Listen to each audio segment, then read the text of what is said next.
죄를 진멸하는 삶이라는 제목으로 하나님 말씀을 나누도록 하겠는데요. 또 죄를 진멸하다, 무거운 주제죠. 그런데 죄, 거룩 이런 말씀들은 꼭 필요한, 우리가 꼭 들어야 될 말씀이라는 걸 기억하시고 말씀을 들으시기 바랍니다. 여러분의 예수를 믿고 나서 무엇이 이렇게 가장 좋은가요? 내가 구원받았다는 것들, 이런 기쁨들이 있죠. 아멘. 기도에 응답해 주신 하나님, 그런 하나님을 경험하고 있습니까? 위로해 주시고 또 천국에 대한 소망을 주시고 또 공동체와 함께 보내고 지어져 가는 기쁨을 누리게 하신 하나님을 만나게 됩니다. 그런데 이런 반대로 예수를 믿고 나서 힘든 일도 있어요.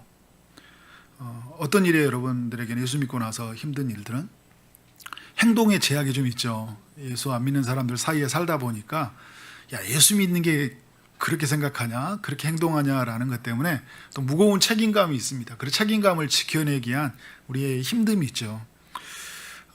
우리 안에 이제 무엇보다 사람들에게 주는 어떤 평가, 시선 이거보다 더 힘든 것은 우리가 이제 우리 안에서 죄에 대해서 민감해지는 것 같아요.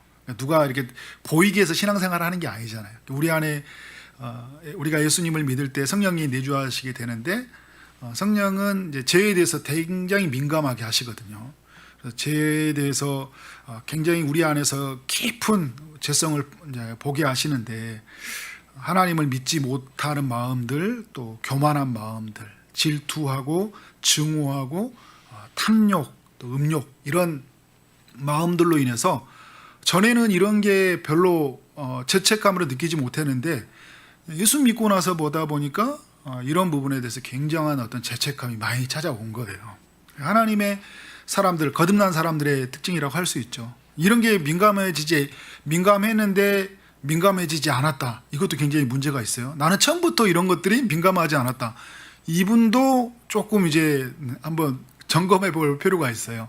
왜냐하면 여러분, 예수를 믿는 순간 죄에 대해서 굉장히 민감해지게 되어 있어요.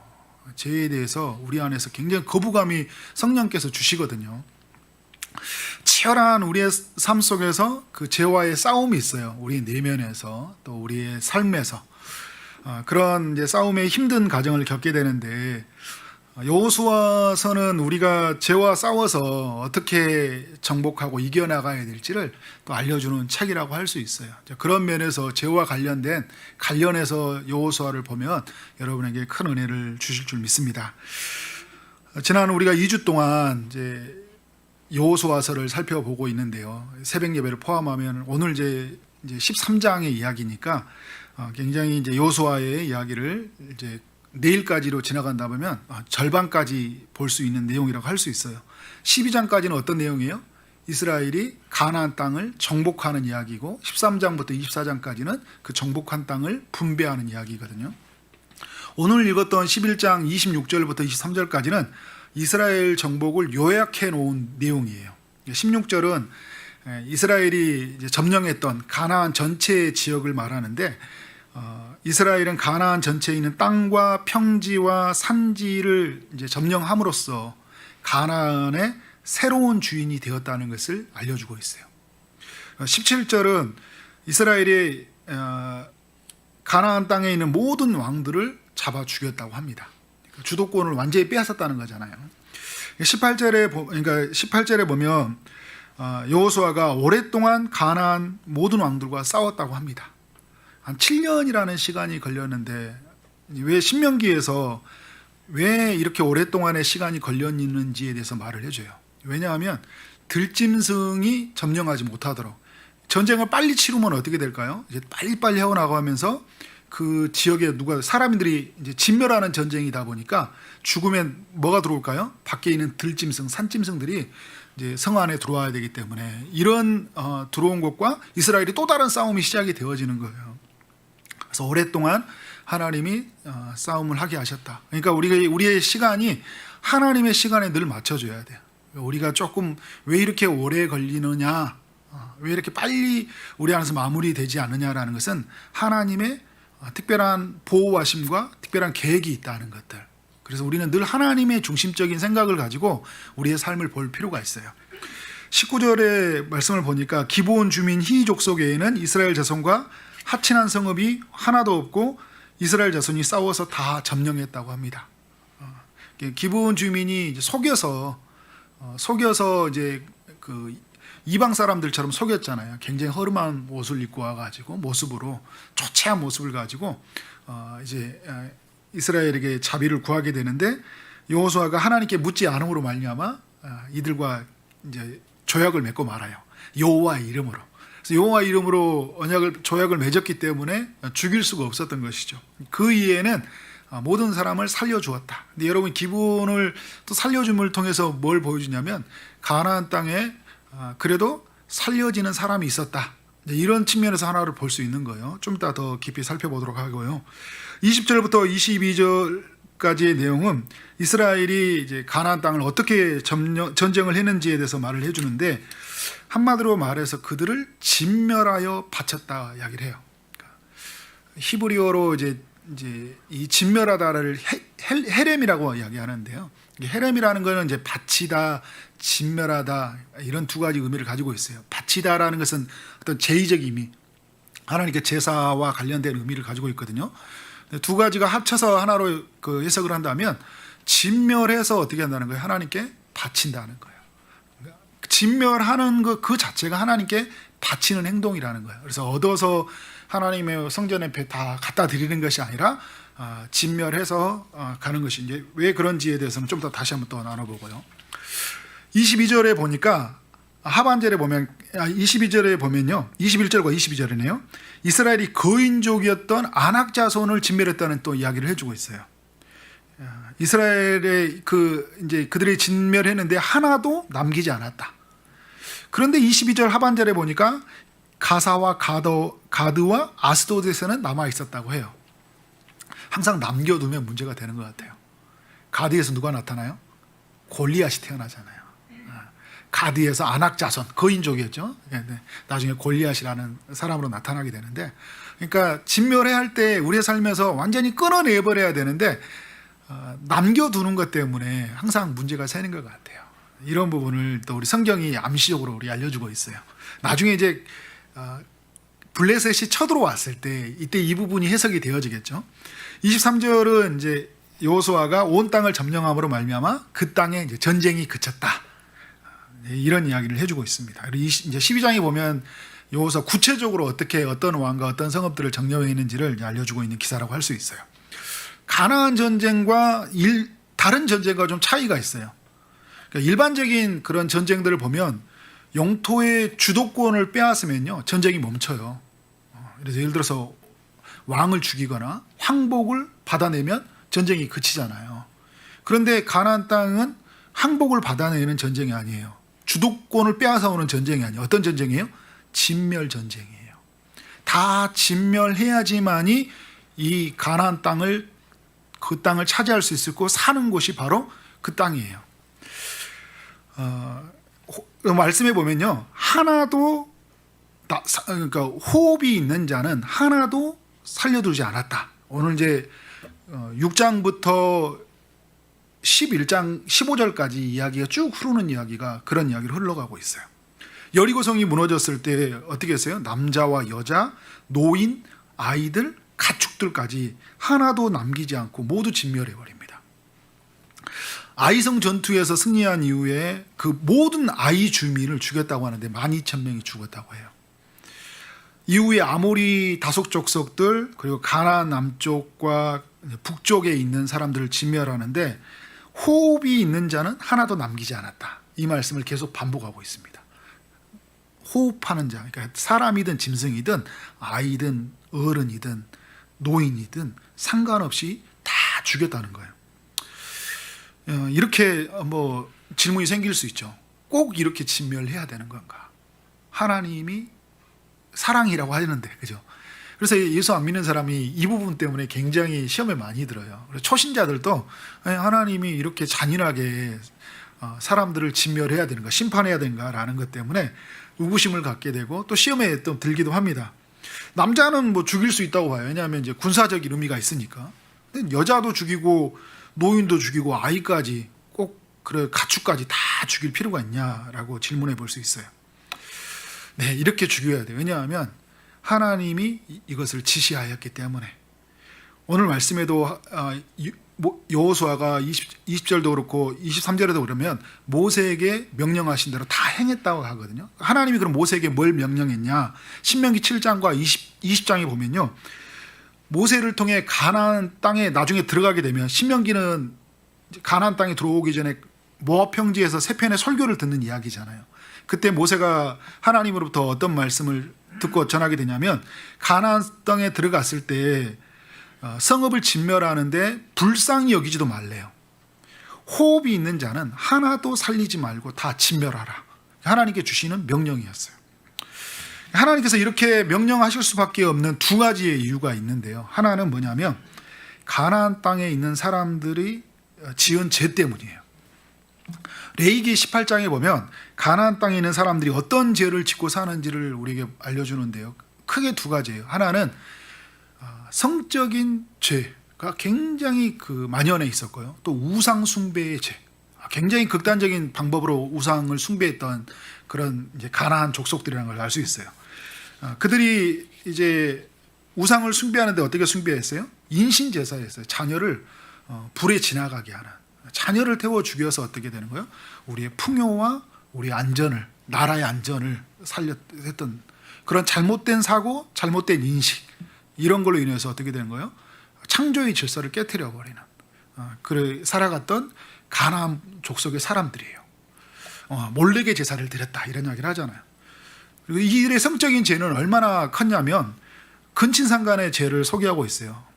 정말 대상이 이 근친상간에서 아버지, 어머니, 형제, 손녀, 애손녀, 고모, 이모를 막론하고 육체의 정욕을 따라서 심각한 죄를 짓고 살아가는 것이 바로 가나안 땅이었다, 이렇게 말을 하고 있어요.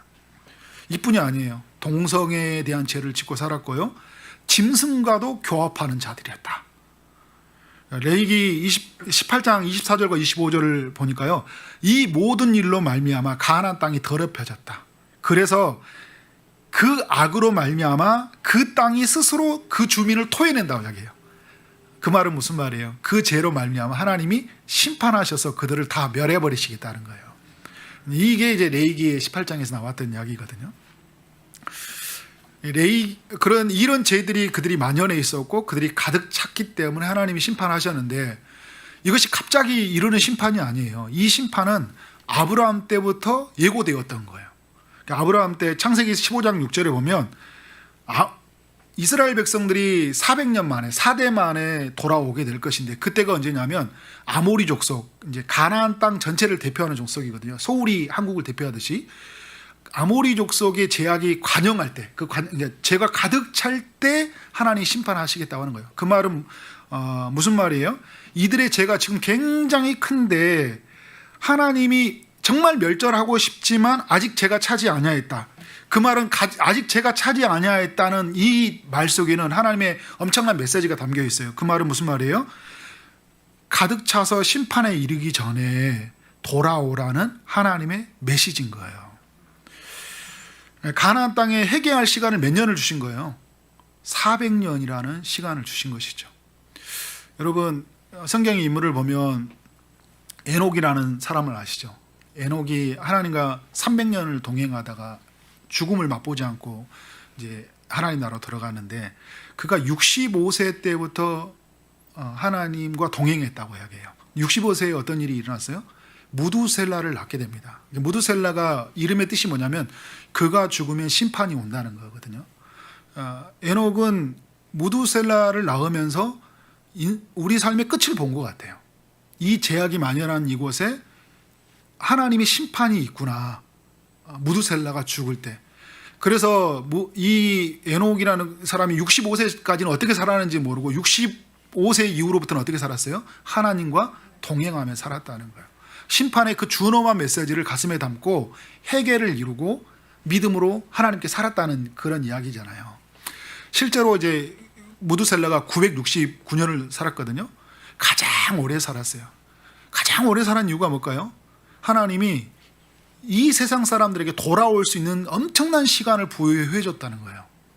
그런데 어떻게 했어요? 돌아오지 않았어요. 어느 때 그게 나타납니까? 무두셀라가 죽었을 때, 그때 노아의 홍수의 심판이 찾아와요. 다 쓸어버리잖아요. 왜 사람들이 하나님을 이렇게 잔인하십니까? 이렇게 진멸해 버리십니까? 물로 다 쓸어버렸잖아요. 그때는. 그렇게 질문하기 전에 하나님은 오래전부터 너희에게 돌아올 수 있도록 기회를 주셨다. 이렇게 우리가 해석을 해야 되는 거죠. 가나안 땅에 이러한 이제 그 돌아오도록 하나님이 400년 동안의 시간을 주셨고, 그럼에도 불구하고 그들은 회개하지 않았고요. 죄의 도수는 더욱 높아져 갔고, 여호수아가 뗐을 때 그들의 죄가 너무 관영해서 가득 차서 마침내 어떻게 된 거예요? 하나님의 사람들을 통해서 심판을 당한 거예요. 그러니까 구약에서는 사람들을 하나님이 직접적으로 홍수를 통해 심판하시기도 하고 불로 소돔과 고모라 땅을 심판하시기도 하지만 사람을 통해 심판을 하시기도 하시잖아요. 이렇게 지금 가나안 땅을 누구예요? 하나님의 사람들을 통해서 심판하셔요. 나중에 이스라엘 백성들이 가나안 땅에 죄를 지니까 누구를 통해 심판하셔요? 이방 나라를 통해서 이스라엘 백성들을 사사시대 때부터 이방 나라들이 자꾸 침략이 들어오잖아요. 죄를 지니까. 심판이 시작되어졌거든요.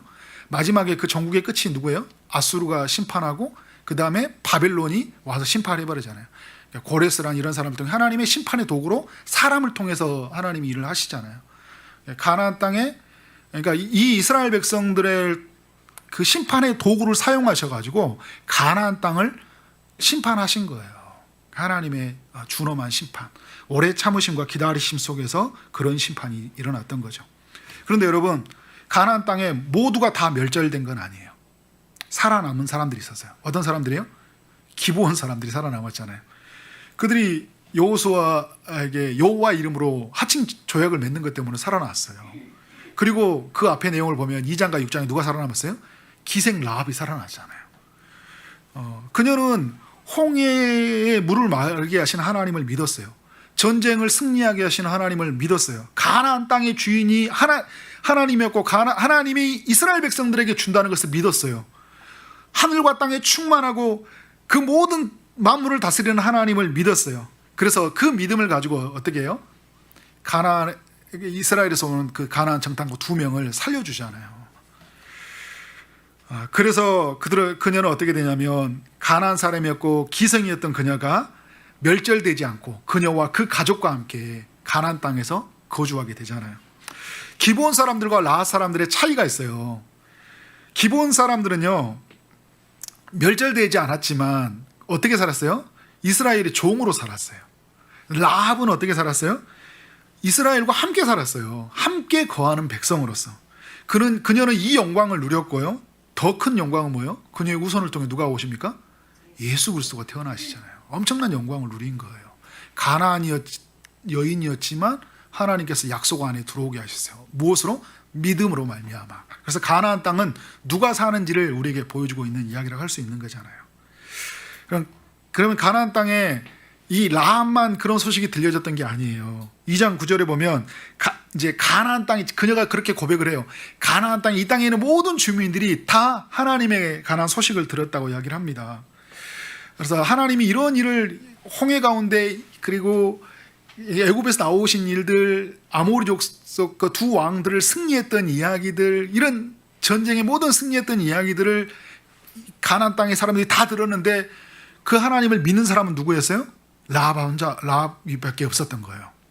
그리고 5장에 가보면 이제 가나안의 모든 왕들이 이 소식을 듣게 되고, 그리고 10장에 가서도 이제 다른 이 왕들과 족속들이 이스라엘 가운데 행하신 하나님의 이야기를 들었지만 그들은 하나님께로 마음을 돌이키지 않고 그들은 죄악을 벗삼아 살았고 죄악은 더욱 도수는 높아져 살아가서 어떻게 된 거예요? 심판에 이르게 말았다는 것을 우리에게 알려주고 있어요. 여러분, 그래서 우리가 이런 질문이에요. 하나님은 왜 진멸하셨는가라는 질문보다 더 중요한 건, 더 다른 우리에게 질문이 필요한 건 뭐냐면 왜 진멸당할 수밖에 없었던가. 그러면 이것에서 하나님은 하나님의 길이 참으심과 기다리심이 있었다는 거. 그런데 사람들은 그것을 예면하고 살았다는 거. 여러분, 지금 이 시대도 마찬가지잖아요. 예수님이 오셨다는 것은 심판이 시작되어진 것이고요. 예수님이 다시 오신다는 것은 최후의 심판이 기다리고 있다는 것이거든요. 요한계시록에 보면 일곱인, 일곱 나팔, 일곱 대접이라는 이야기를 써요. 그러니까 일곱인이 뗄 때마다, 일곱 나팔을 불 때마다, 그러니까 일곱 나팔이 불려지고 일곱 대접이 쏟아지면 이 세상에 심판이 이제 임하는데, 그리고 지금 여러분 일곱인, 일곱 나팔, 일곱 대접 중에 있죠.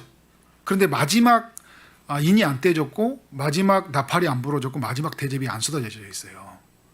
그런데 그 여섯 번째까지 다 인을 떼고 나팔을 불고 대접을 쏟았는데 그 중에 이게 굉장히 긴 막간 장면이 있어요. 무슨 이야기일까요?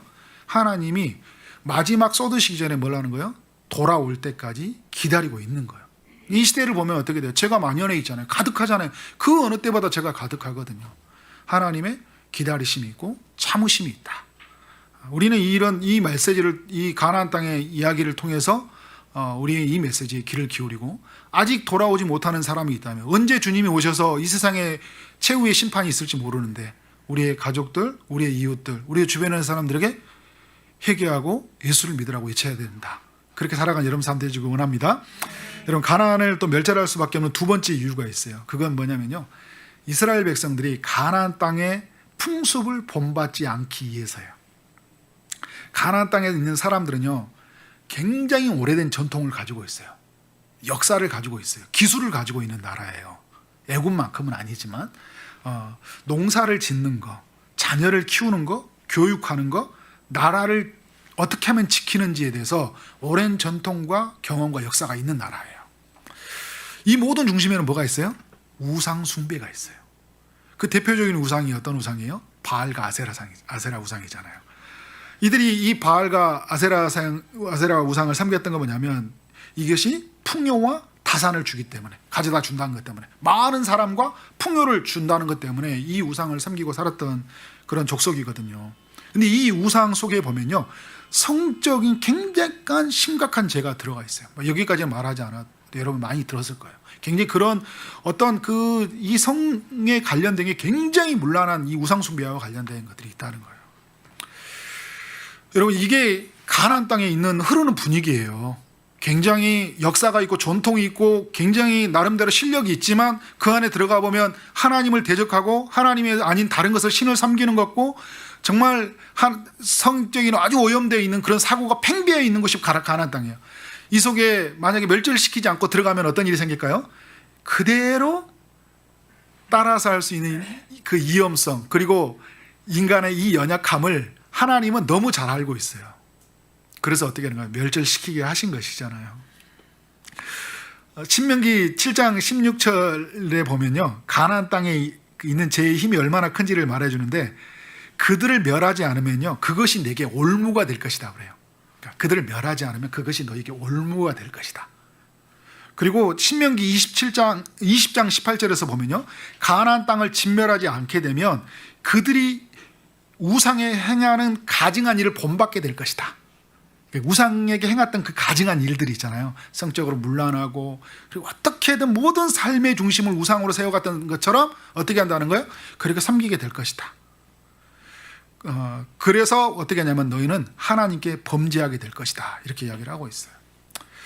그런 면에서 하나님이 어떻게 하셨냐면 다 진멸하게 하신 거예요. 여러분, 우리도 마찬가지잖아요. 우리의 삶에 죄라는 건요, 가르쳐 주지 않아도 굉장히 습득력이 빨라요. 태어나면서 아이는 죄성을 가지고 있잖아요. 굉장히 이기적이잖아요. 가르쳐 주지도 않았는데. 굉장히 교묘해요. 울면 뗐으면 된 줄 알고 있거든요. 그러잖아요. 아이가 그럼 몰라서 그런 게 아니라 태어났을 때부터 아담 안에서 태어나기 때문에 그런 인간은 심각한 죄의 상태를 가지고 태어나게 되어 있어요. 나중에 이제 자범죄를 지면서 더 큰 죄를 짓게 되어지는데, 죄를 가르쳐 주지 않은데 습득력이 굉장히 빨라요. 아이를 키워보면 더 알고, 우리도 보면 알잖아요. 저도 이렇게 보면 예전에 어린 시절에, 지금은 안 하는데요, 하투를 이제 자주 친 건 아니는데 간간히 이렇게 쳤어요. 지금도 여러분 선명하게 기억나는 거 있죠. 말씀은 들으면 다 잊어버리고 이렇게 선한 일을 하는 거 다 잊어버리는데, 어떻게 하면 하투를 이기는지 막 이렇게 있잖아요. 옛날에 막 이렇게 우리 이런 짤짤이라고 이런 게 막 있는데, 막 삼치기 이런 거 있어요. 막 어떻게 하면 이겨 먹는지, 막 사람들 속여 먹는지, 이런 건요 딱 보면, 눈치 보면 그냥 알게 되는 거예요. 성경은 그렇게 배우고 말씀을 지금까지 수십 년을 들어왔는데 어제 들었던 말씀 오늘 들어보면 또 새롭게 이해가 되는데 죄는 습득력이 엄청 빠르고 기억력도 엄청 좋아요. 엄청 좋습니다.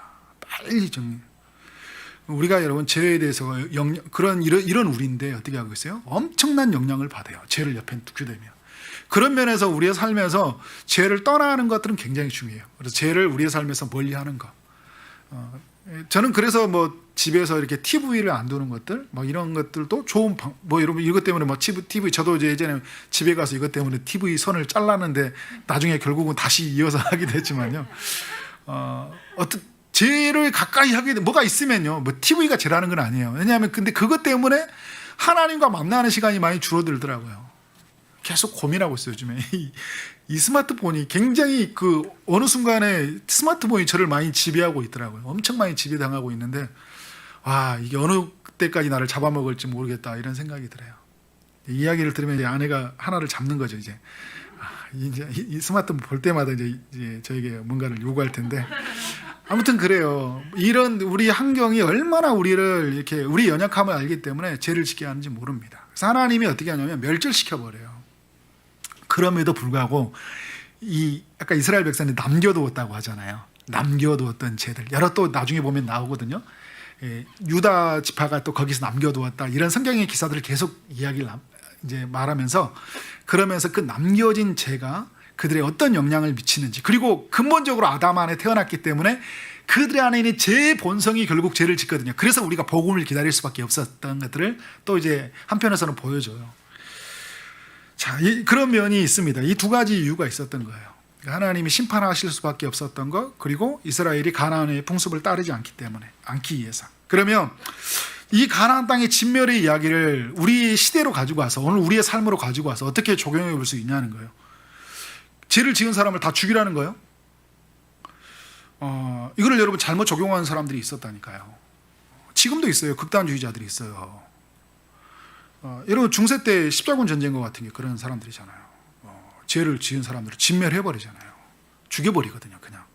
네, 그런 생각이 가지고 있기 때문에 왜? 죄와 죄의 세력이기 때문에 하나님이 가나안 민족을 다 쓸어버리지 않았냐라고 다 죽여버리잖아요. 지금도 극단주의자들이 있어요. 교회에 굉장히 막 칼 들고 하듯이 눈 부릅뜨고 막 죄가 있어서는 안 됩니다 하는데 죄된 방법으로 완전히 교회를 초토화시켜버리는 사람들이 있어요.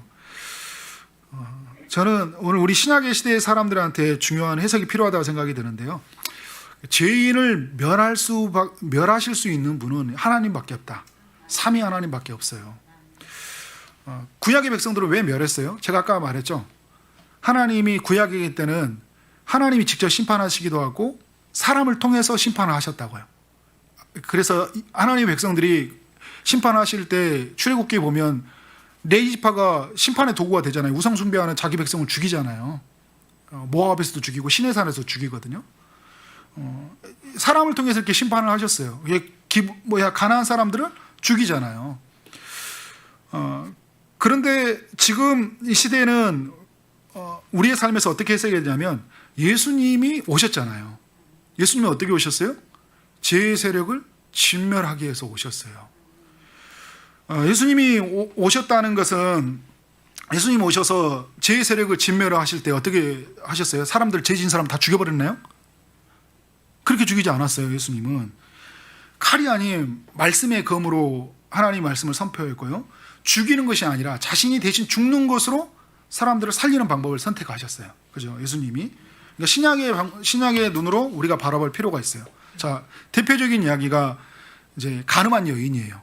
간음한 여인이 있을 때 요한복음 8장에 나왔던 돌로 쳐 죽여야 돼요. 이게 돌로 쳐 죽여서 이스라엘이 심판을 행해야 되거든요. 아간을 죽였던 것처럼 악골 골짜기에서 죄를 지었을 때 죽였던 것처럼 다 돌로 쳐 죽이도록 율법이 명하고 있어요. 근데 예수님이 뭐라고 하냐면 죄 없는 자가 돌로 치라고 이야기하고 있어요. 막으시거든요. 율법에 의한다면 죄에 대한 심판을 하셔야 되는데 예수님이 막는 거예요. 죄 없는 자가 돌로 치라 이야기하면서. 예수님은 여러분 죄가 없는 분이기 때문에 돌로 칠 수 있잖아요. 그런데 예수님이 돌로 칠 수 있는 분인데도 불구하고 안 죽여요. 용서를 선포하고 다시는 죄를 범하지 말라. 이렇게 이야기를 하시고 있는 거잖아요. 예수님이 그러면 죄에 대해서 뭐 옹호론자냐?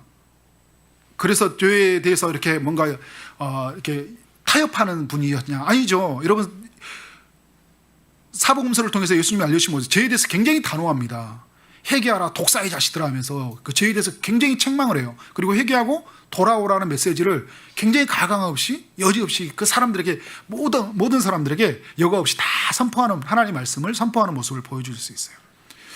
그런데 예수님은 이런 죄를 하실 때 이 죄를 진멸하여 가시는 방법에 있어서 죽이는 이 방법이 아니라 자신이 죽는 방법인데, 그래서 회개하고 자기를 믿음으로 말미암아 모든 죄로부터 벗어나라 이야기하고 있어요.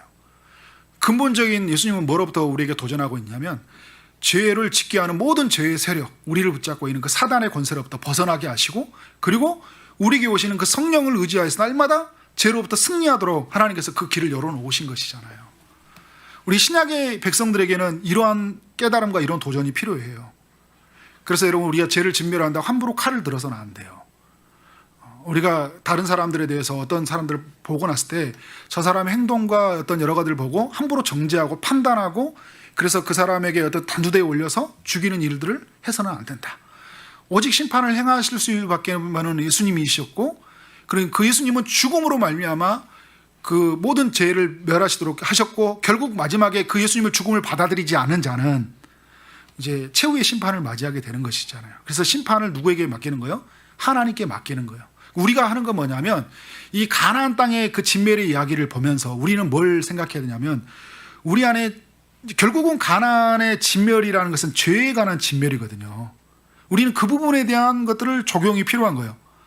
우리 삶 속에 가지고 있는, 우리 내면에 깊이 가지고 있는 그 죄, 그리고 우리 시대가 가지고 있는 이 죄의 문제에서 싸우고 우리는 승리해 나가야 된다. 여러분, 이스라엘이 모든 영토를 점령하고 호흡이 있는 자는 하나도 남겨두지 않았듯이, 우리 삶 모든 영역에 죄가 어떻게 해요? 영향을 미치지 않도록 우리는 죄와 철저히 싸워서 승리해야 된다. 죄는 여러분 힘이 굉장히 강하잖아요. 전염력이 굉장히 강하다. 중독성이 강하고 우리를 둔감하게 만들고요, 우리를 지배하게 만들어요. 죄는 우리를 속이고요, 우리를 기만하고요, 우리를 강압해요. 그래서 우리에게 어떤 일에게요, 강한 사람들 있죠. 좀 이렇게 강하게 있는 사람들을 속여서 기만해서 그 사람들을 죄로 짓게 만들어요. 또 약한 사람들을 어떻게 하냐면 강압적으로 끌고 가서 죄를 짓게 만든다니까요. 이게 죄의 힘이에요. 사단은 이 죄의 힘으로 인간을 지배하려고 하고 있어요. 이 죄를 내버려 두면 어떤 일이 일어날까요? 우리의 영혼을 삼키고 하나님이 아닌 우상을 숭배하게 되고, 온갖 이 가나안 땅의 사람들처럼 음욕과 더러운 것을 가증한 일을 행하며 살아갈 수밖에 없다. 그리고 인간 안에는 암세포가 있잖아요. 건강에 위험에 끼칠 정도가 아니라면 정상적인 삶을 살아가는 데는 문제가 없어요. 그런데 여러분, 이것을 우리의 몸을 함부로 관리하면 어떻게 된 거예요? 또 하되면 또 우리가 내버려도 뭐 이걸 관리를 안 하다 보면 이게 암세포가 커지게 되잖아요. 우리는 이 가지고 있는 어떤 여러 가지들이 가지고 있어요. 그러니까 병원체가 있잖아요. 감염증을 일으키는 어떤 기생물인 생물인 병원체가 있어요. 내버려 두면 이것이 나중에 큰 병이 되는 거예요. 우리 안에 있는 여러 가지 죄된 모습이 이렇게 있을 때, 내버려 뒀을 때 결국 그것이 화가 된다는 거예요. 이거에 대해서 우리가 민감해야 된다는 거예요. 성령의 하나님의 그 빛이 비춰주심으로 말미암아 우리의 삶 속에서 그 죄의 진멸하는 과정이 있어야 된다. 그리고 이스라엘이 이제 전쟁을 할 때 하나님이 태양을 멈춰 주시잖아요. 달과 그 달과 태양을 멈춰 주신 것은 제가 새벽에 말씀을 드렸던 것처럼 왜 비춰 주신 거예요? 죄와의 싸우도록, 죄를 진멸하도록 우리에게 빛을 비춰 주시잖아요. 그 빛을 비춰 주셨다는 것은 우리의 삶이 죄가 무엇인지 그들의 죽여야 할 대상이 이스라엘 백성이 분명하게 다 드러난 것처럼, 오늘 우리 안에서 성령께서 우리의 삶에 빛을 비춰주시면 우리의 내면에, 우리의 공동체, 교회, 우리의 가정 속에, 우리의 직장 속에, 이 사회 속에 있는 죄가 성령에 민감하게 또 우리가 말씀 안에 있다 보면 어떻게 된가요? 죄가 보인다니까요. 그래서 어떻게 된가? 이 죄에 대해서 아파하고 죄를 벗어나고 싶은 마음들로 우리로 하여금 그 성령께서 강하게 우리로 마음을 이끌어 가시는 것들을 느끼게 되는 거죠. 그래서 어떻게 돼요? 우리는 매일 성령을 의지하여서 십자가 앞에 서고, 사도 바울이 고백했던 것처럼 내가 매일 죽노라. 십자가 앞에서 매일 우리의 정과 육을 못 박는 삶이 있어야 돼요. 나는 죽고 누구로 사는 거예요? 예수 그리스도로 살아가는 삶을 살아가는 거예요. 이스라엘 산역에 영역에 전 영역에 죄가 미쳤듯이 우리의 삶에 그 전 영역에 죄가 미쳐져 있어요. 죄가 미치지 아니하는 곳이 하나도 없어요, 여러분. 모든 영역에 있어요. 경제, 정치, 사회, 문화, 교육 모든 영역에 죄의 영향이 미쳤잖아요. 하나님의 나라가 이 땅에 임했는데 그 나라가 임한 것이 제가 예전에 자주 표현했던 것처럼 어두운 땅에 빛이 임한 것처럼 오늘 우리의 삶, 이 땅 가운데 하나님의 빛이 임한 거잖아요. 오늘 우리를 향해 주님이 뭐라냐면 너희는 빛이다 이야기하잖아요. 이 빛된 마음을 가지고 어두운 제약 아래 살아가는 가증한 일을 하고 살아가는 우상을 숭배하고 살아가는 사람들에게 하나님의 나라가 임했다. 이런 제된 방식으로는 하나님의 진노를 멸할 수가 없다. 돌아와라. 이것이 아니라고 우리는 해쳐야 되고 그들의 삶과 같이 동화되어서 살아가는 것이 아니라 우리는 하나님 말씀으로 정화시켜가는 삶이었다. 그리고 말씀을 선포하며 돌아오게 하는 삶이어야 된다는 것을 우리는 염두에 두어야 됩니다. 여러분, 코로나 바이러스가 들어오지 않도록 우리가 어떻게 해야 됩니까? 사람과 거리를 두고 있잖아요. 그리고 마스크를 쓴 것처럼 오늘 우리가 죄가 우리 안에 들어오지도록 죄와 우리의 사이에 거리를 둬야 돼요. 이 거리 두기는 평생 유지해야 돼요. 죄가 어느 순간에 우리 들어오지 못하도록 바리케인을 쳐야 돼요. 늘 말씀으로, 기도로, 성령으로 들어오지 못하도록 해야 되는 거예요. 우리가 마스크를 써야 되는 거예요. 우리의 이 영혼에, 우리의 삶 속에 깊이 들어오지 못하도록 영적인 마스크를 쓰고 살아야 된다라는 거예요. 죄는요, 생각보다 너무 가까이 있어요. 왜냐하면 우리 마음 안에 있기 때문에. 그렇죠? 우리 마음 안에서 끊임없이 우리 제된 본성, 옛 본성 안에서 죄를 짓도록 부추기고 얼마나 우리로 하여금 무너지게 하는지 몰라요. 그럴 때마다 우리는 어떻게 되는 거예요? 그 죄에 무너지지 않고 하나님의 말씀을 붙들고 승리해야 된다. 중요한 것은 이 죄에 대한 싸움은요, 우리 혼자 싸우는 싸움이 아니라는 거예요. 누가 오셨어요? 죄를 진멸하시기 위해서 그리스도가 오셨고요. 그리고 그리스도는 우리 그 죄를 위해서 죽으시고 죄에 대해서 완전히 부활하심으로 말미암아 승리를 하셨어요. 그리고 그 주님이 누구를 우리에게 보내셨습니까? 이제 성령을 우리 가운데 보내주셨잖아요. 우리가 홀로 싸우는 싸움이 아니라 이스라엘 백성들이 가나안 땅에서 홀로 싸우는 싸움이 아니었잖아요. 하나님과 함께하는 싸움이었어요. 하나님이 이스라엘과 전쟁을 할 때마다 하는 순간에마다 나타나셔서 두려워하지 말라. 그들을 내 손에 붙이셨느니라 이야기하잖아요. 하나님이 승리를 약속해 주시거든요. 그리고 내가 너희와 함께 할 것이다. 오늘 우리는 여러분 그 하나님의 약속이 실제 우리 가운데 이루어졌잖아요. 주님이 우리 가운데 오셨고 그리고 주님은 우리 가운데 승리를 약속해 주셨어요. 그래서 그 약속을 붙잡고 또 우리 하나님이 함께 하심을 믿고 우리의 삶의 모든 영역 속에서 죄를 진멸하는 삶을 살아야 된다. 우리의 삶에서 그런 헤레메 신앙, 그러니까 우리의 삶을 완전히 죄를 진멸해서 하나님께 바치는 거잖아요. 그러니까 우리의 삶의 그 모든 죄된 부분들, 우리의 관계성 속에서 또 우리의 삶 속에서 익숙하게 지어졌던 죄들이 얼마나 많이 있는지 몰라요. 너무 우리가 민감하지 못해서 죄가 죄인지도 모르고 짓는 죄라고 이야기하잖아요. 알고도 짓는 죄 얼마나 우리가 많이 행하고 살아가는지 모릅니다. 저는 우리 초대동산교회 성도님들 또 이곳에 예배하는 분들이 죄에 대해서 철저하게 민감하고 이 죄를 진멸하기 위해서 오늘도 성령을 구하면서 하나님 앞에 서는 사람들이 되길 원합니다. 그래서 하나님의 나라가 이루어지는 것이 무엇인지, 그래서 하나님 나라 안에서 의와 희락과 화평으로 말미암아 이루어지는 것이 무엇인지, 죄의 세력의 지배를 받아서 그 마귀 아래에서 주는 불안과 공포와 염려가 아니라 하나님, 제가 우리 세상에 떠나가는 그 하나님 나라에서 주시는 그 의와 희락과 화평들, 정말 하나님 안에서 너무 행복하고 그리고 주변에 있는 사람들과의 그 죄가 떠나갔기 때문에 그 희락으로 내 안에 주시는 하나님의 그 평강으로 넘쳐나는 삶 살아지기를 주의 이름으로 축원합니다. 아멘.